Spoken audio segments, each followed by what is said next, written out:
নমস্কার। আমার কবিতা চ্যানেলে এটি আমার অষ্টম কবিতা। কবিতার নাম দুটি কথা। আমি পড়ছি, আপনাদের হয়তো ভালো লাগবে।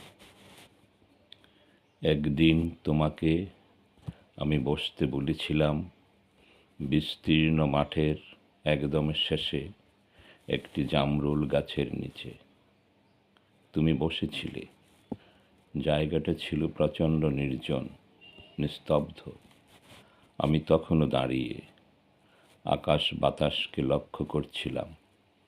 বলেছিলাম, এরা যদি তোমাকে বিচলিত না করে, তবে আজ আমি তোমাকে দুটি কথা বলবো। তুমি নীরব থেকে দিয়েছিলে মৌন সায়। প্রথমে আমি জিজ্ঞেস করেছিলাম, আমি যদি তোমাকে একটি পঙ্খিরাজ অনন্ত পাখির ডিম এনে দিই, তুমি ওটাকে রাখবে? তুমি বললে, সে পাখির হদিস তো আমি তোমাকে দিয়েছিলাম। বলেই একরাশ রোদ্দুরের মতো নিঃশব্দে হাসলে। দ্বিতীয়বার আমি জিজ্ঞেস করলাম, তুমি আমাকে তোমার মানব জমিনের এক মুঠো সোঁদা গন্ধ দেবে? তুমি ধীর স্থির হয়ে বললে, আমার নীল আকাশে উড়ে ঘুরে এসো।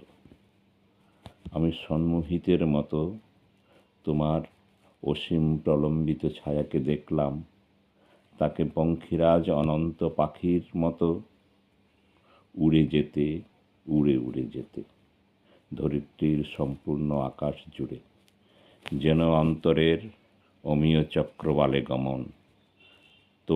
তোমাকে খুঁজতে খুঁজতে আমার মসৃণ একরাশ বিকল্প রঙিন প্রতিশ্রুতি।